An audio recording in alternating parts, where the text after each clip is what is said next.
번째 영상에서는 수치체제 변화를 봤습니다. 조선 후기가 되면 수치제도를 좀 더 합리적인 방식으로 변화하는 내용을 봤고요. 그리고 두 번째 영상에서는 이제 농업의 변화 혹은 농업 중심의 이런 경제가 다양한 분야로의 발전으로 넘어가는 이런 변동을 한번 보도록 하겠습니다. 모내기법의 확산으로 농촌사회가 변화하다라는 부분인데요. 조선 후기가 되면 이제 모내기법이 점점 확산되면서 농촌사회가 변화했다라는 얘기를 하는 겁니다. 자, 모내기법이라고 하는 건 기본적으로 논에다가 그동안 벽실을 직접 뿌리던 직파법이 아니라 이제 모판에다가 모를, 벼에 싹을 먼저 틔워서 잘 자란 모를 벼에다 옮겨 심는 것을 말합니다. 자, 이 모내기법이 확산되면서 농업 경영 방식에도 변화가 있었다라는 것들을 쭉 설명하고 싶은 거예요. 자, 17세기 전까지 양반 지주들은 주로 황무지를 개간한 이후 노비를 이용해서 경작을 했어.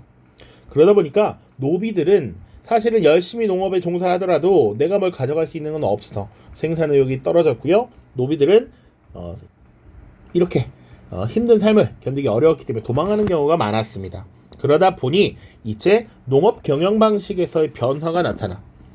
노비들을 투입해서 농사를 지을 것이 아니라 당장 먹고 사는 문제를 해결해야 하는 진짜 필요한 절실한, 그러니까 농업에 종사해야 할 이유가 있는 사람들에게 땅을 빌려주고 농사를 짓게 하는 것이죠.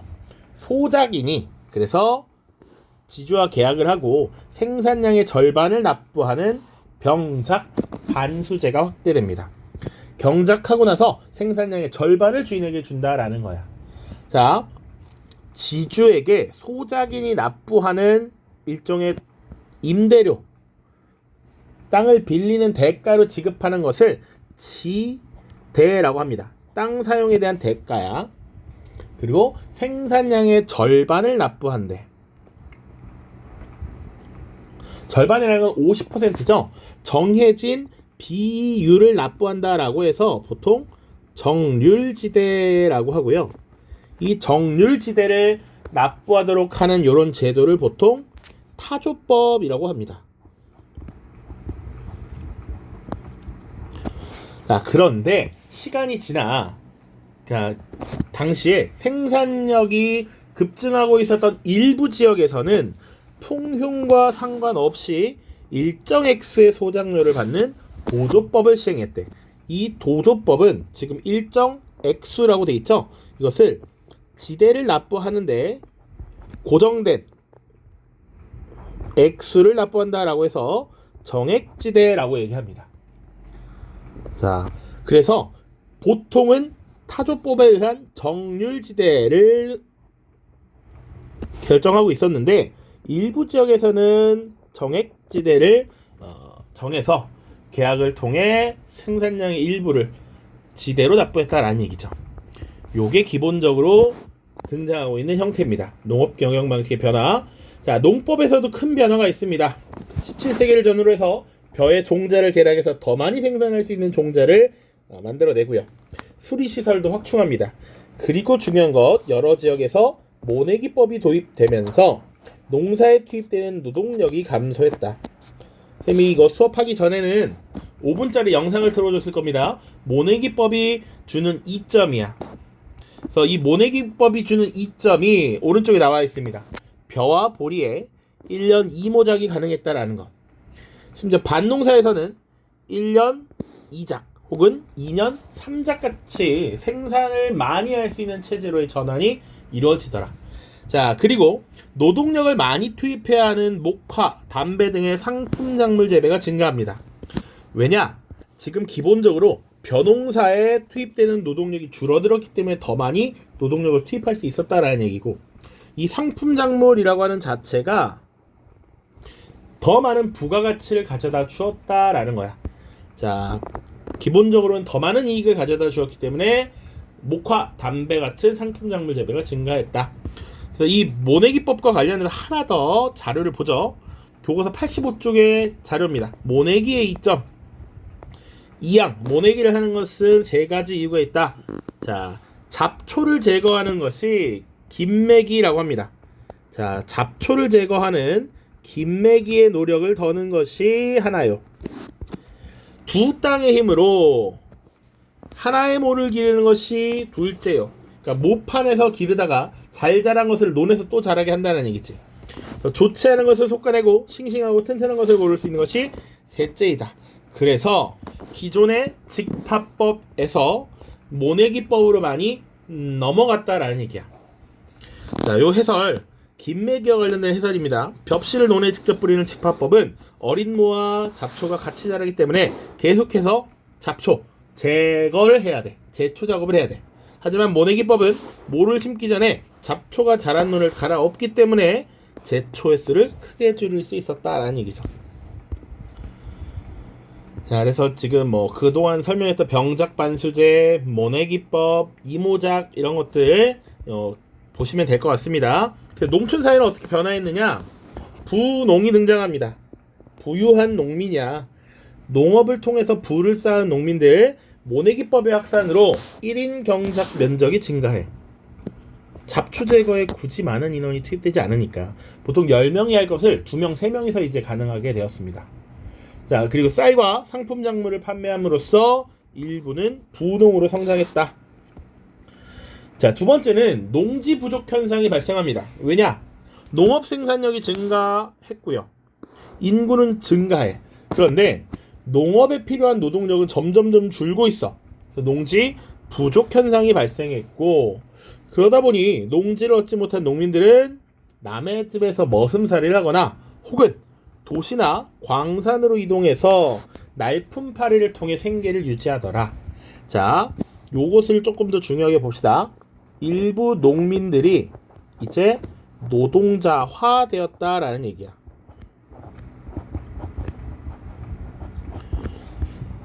그래서 이제 경제력이 향상된 사람들 중심으로 물품에 대한 수요가 늘어나거든. 그런 물품을 만드는 노동자들이 이제 등장하더라. 그래서 수공업에 투입되는 농민들이 많아졌다. 이렇게 보시면 됩니다. 교과서에 또 85쪽에 새로운 작물의 재배라고 되어 있습니다.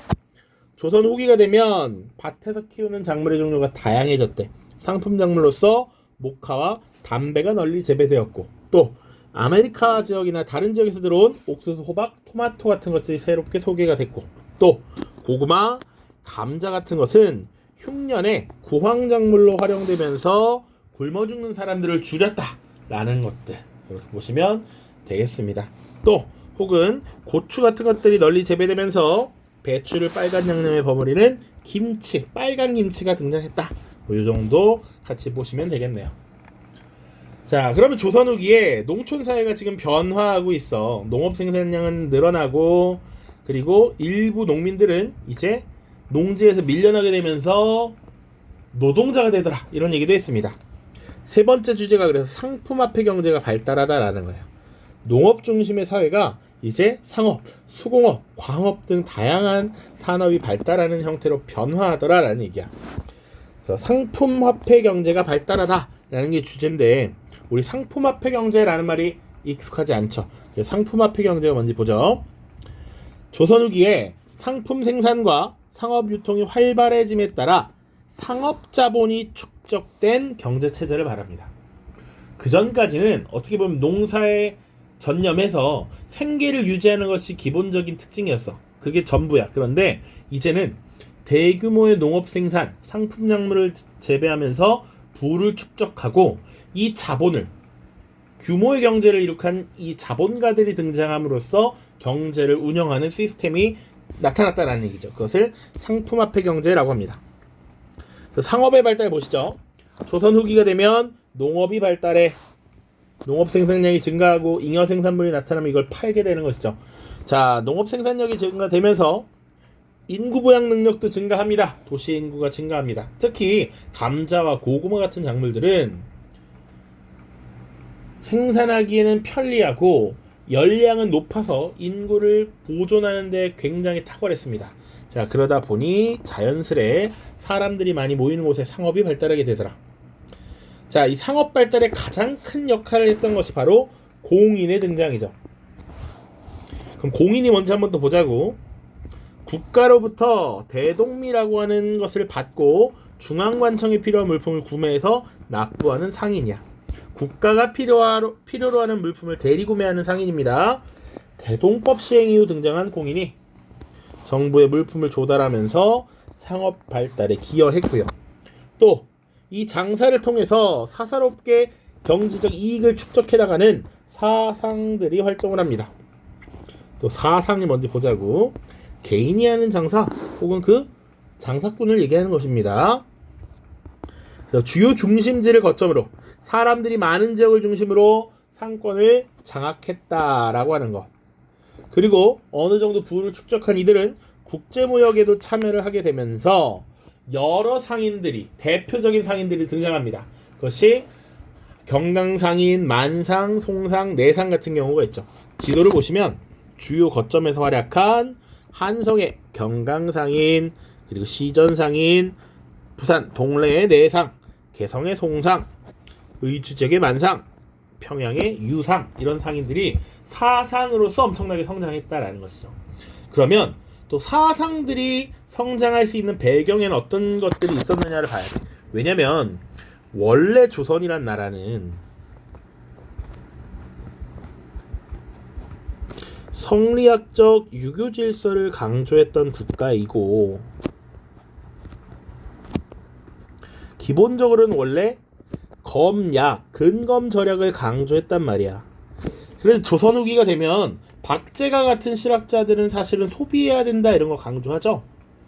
자, 그리고 조선은 공부하는 선비가 으뜸이고, 그 다음 농사 짓는 사람, 물건 만드는 사람, 그리고 상업이 가장 천하다라고 했단 말이야.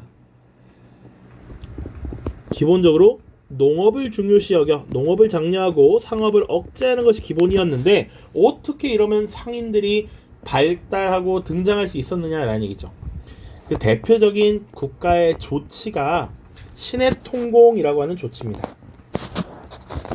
당시 정조라고 하는 국왕이 육의전을 제외한 시전상인의 금난전권을 폐지합니다. 자, 육의전은 국가가 필요로 하는 물품들을 직접 공급하는 대표적인 상인들이야. 이들은 특권으로 두고 나머지 시전 상인들은 그들이 가지고 있었던 특권을 폐지했다라는 거야. 금난전권이라는 건 뭐냐면 일종의 난전이라고 하는 건 어지럽게 펼쳐진 상점이라는 얘기입니다. 국가의 허가를 받지 않고 장사를 하는 사람들을 난전이라고 해. 근데 이 난전이 많으면 많을수록, 무허가 상인들이 많을수록 시전 상인의 경제적 이익은 줄어들어. 그러니까 시전 상인들에게 저 난전을 지금 없앨 수 있는, 금지할 수 있는 권한인 금난전권을 특권으로 준 겁니다. 자, 그런데 지금 신해통공이라고 하는 이 조치, 시전 상인들의 금난전권을 폐지한 요 조치는 사실상 상인들의 자유로운 활동을 보장했다라는 얘기죠. 이제 난전이라고 해서 마음대로 없애지 말고 자유롭게 경쟁해라 라는 얘기지. 그래서 정조 때의 이 조치가 사상들의 발달에 큰 영향을 끼쳤다라는 걸 기억하셔야 됩니다. 상인들의 자유로운 활동을 보장했다. 자, 그러다 보니까 위에 경강상인, 만상, 송상, 내상 같은 사상들이 활동을 더욱더 활발하게 할 수 있었고, 그 중에 일부는 독점적 도매상인인 도고가 되었습니다. 자, 도고가 뭐냐? 우리 국어 시간에 허생전이라는 거 배웠을 거야. 자, 독점한다라는 건 어떤 상품을 모두 모조리 다 구매해서 가격이 쭉 오르면 이것들을 판매했던 허생 있죠? 그것을 예시로 보시면 됩니다. 어떤 상품을 독점적으로 거래함으로써 큰 부를 축적하는 상인들, 이들을 도고라고 한다. 자, 그리고 상업이 발달하면서 상업의 공간으로서 장시, 오늘날로 치면 시장이 발달하게 되죠. 18세기경이 되면 오일장이 천여 개로 증가한대. 그러니까 오일장이라고 하는 것은 예를 들어서 5일에 한 번씩 장이 선다라는 얘기죠. 그래서 예를 들면 뭐 4일과 9일 혹은 뭐 3일과 8일에만 장이 서는 겁니다. 자, 그러면 예를 들면 그런 겁니다. 이 5일장이라고 하는 것은 매일매일 사람들이 시장에 가서 물건을 사는 경우가 드물었어 당시에. 지금도 그렇죠. 그러니까 예를 들면 춘천으로 치면 춘천에 예를 들어서 1일과 6일, 그러면 그 다음 날에는 상인들이 홍천으로 이동해서 장사를 합니다. 2일과 7일. 자, 그 다음 횡성으로 이동합니다. 3일과 8일. 자, 그리고 또 이동해 양평으로 이동합니다. 4일과 9일. 그리고 이제 5일과 0일에는 뭐 예를 들면 가평으로 이동해. 그리고 다음날 다시 춘천으로 이동하는 것이죠. 이런 식으로 지금 5일장이 운영됐다라고 보면 돼요. 장사를 하는 사람들은 물품을 챙겨서 각 시장을 돌아다니면서 물품을 팔아서 매일 생계에 종사하는 것이지. 자, 그래서 이런 시장들을 연결해주는 상인들을 보통 보부상이라고 합니다. 그래서 보부상은 옆에도 나와 있는데 보찜 혹은 등찜을 지고 돌아다니면서 물건을 파는 상인들이야. 이 사람들은 각 지역을 돌아다니면서 시장, 장시를 연결하고 하나의 유통망을 형성했다라는 것이죠. 이런 형태라고 보시면 됩니다. 그래서 지금 조선 후기가 되면 농업도 발달해, 상업도 발달해, 그리고 수공업과 광업도 발달하게 될 겁니다. 자, 보시죠. 수공업의 변화. 원래 조선이라는 나라는 아까 산업공상 얘기했었어. 물건을 만드는 수공업자들도 통제하고 억압했습니다. 그리고 국가 주도로 물건을 만들도록 했어요. 그것을 관영 수공업이라고 하는데, 이런 국가 주도의 수공업이 쇠퇴하게 되고 이제 민간에서 물품을 적극적으로 생산하게 됩니다. 자, 그리고 수공업과 상업이 함께 발달해요. 왜냐? 상업이 발달하고 농업이 발달하면서 경제력이 향상되었고, 그렇게 경제력이 향상된 사람들은 여러 가지 물품을 필요로 해. 그럼 물건도 당연히 많이 만들어야 됩니다. 그러다 보니 시장에서 물건을 파는 상인들은 수공업자들에게 원료와 자금을 미리 주고 주문을 하고 물품을 대량 생산하는 이런 모습을 보이기도 합니다. 이런 것을 선대제라고 합니다. 재료나 대금을, 물품을 미리 먼저 납부했다라는 얘기야. 그래서 사실상 상인과 수공업자들의 계약이 이루어지는 것이죠. 자, 뿐만 아니라 물건을 생산하기 위해서는 일부 광물의 생산도 늘어나야 합니다. 그래서 광업의 변화도 나타나게 되는데, 민영수공업이 발달하면서 광물의 수요가 증가하더라. 그래서 광업이 발달하게 되는데, 하나의 특이점은 뭐냐? 원래 광업은 기본적으로 광산도 나라의 재산이기 때문에 국가의 허가를 받아야 했어. 주로 국가가 주도해서 광산을 채굴했습니다. 그런데 민간 광산의 개발이 허용되고요. 그 과정에서 광산을 전문적으로 경영하는 덕대가 상인들에게 투자받은 것을 활용해서 인부를 고용하고 광산을 운영했습니다. 그러니까 광산을 운영할 때, 광물을 채굴할 때 직접적으로 광물을 깨서 채굴하는 사람도 있어야 되고, 이걸 재련해서 금속으로 만들어야 되는 사람들도 있잖아. 이런 것들을 총괄하는 광산 전문 경영인 덕대라고 하는 존재가 등장했다. 이것도 또 하나의 특이점이다라는 걸 기억하셔야 됩니다. 그래서 지금 농업의 발달, 상업의 발달, 수공업과 광업의 발달을 봤고요.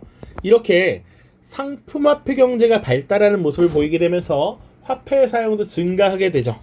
그래서 상공업 발달로 화폐를 이용한 거래가 증가했다. 너무 당연한 얘기고, 동전을 만드는 과정에서 얻는 이익이 있었기 때문에 동전을 만드는 과정에서 얻는 이익으로 재정을 보충하기 위해서 정부도 적극적으로 화폐를 발행했습니다.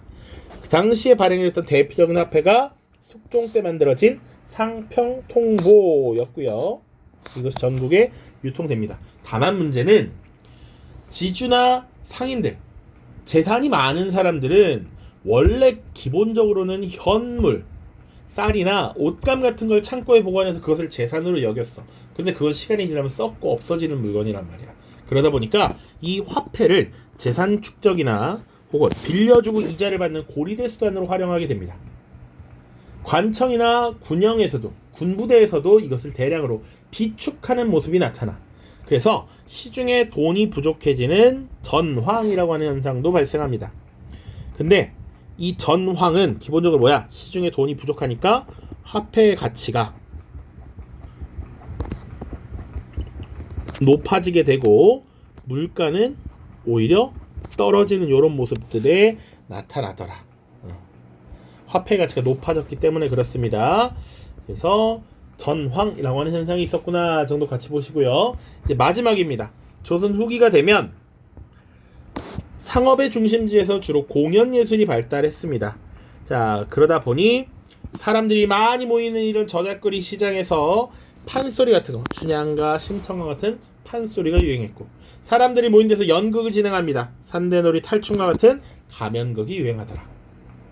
그리고 일반적인 백성들이 경제력이 향상되면서 문화를 향유할 수 있는 정도의 수준이 올라가게 돼.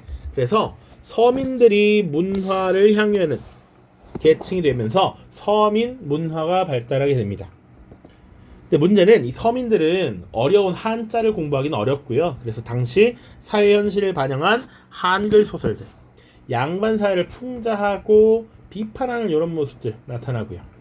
그리고 원래 시조라고 하는 건 글자 수 딱딱딱 맞춰서 격식을 잘 지켜야 되는데 그런 거 지키지 않고 신경 쓰지 않고 감정을 솔직하게 표현하는 사설 시조라든지, 혹은 건강과 장수를 기원하는 민화가 발달하기도 했다라는 얘기죠.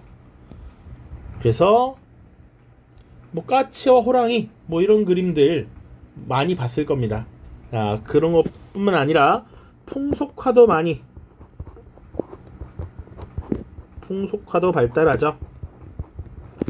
이 서민들이 살아가는 모습을 사실적으로 묘사한 내용들이 많습니다. 대표적인 작가 김홍도, 신윤복 같은 사람들이 있죠. 우리 프린트에는 평양도라고 해서 당시 평양의 저잣거리에서 판소리 공연을 하고 있는 명창의 모습을 그린 것, 이런 것들이 나와 있습니다. 자, 그래서 지금 조선 후기의 여러 가지 변화들 쭉 살펴봤고요. 이제 다음 시간에는 거의 마지막 단계에 들어갑니다. 신분제도와 사회 모습을 다루도록 하겠습니다. 모두 고생 많았습니다. 안녕.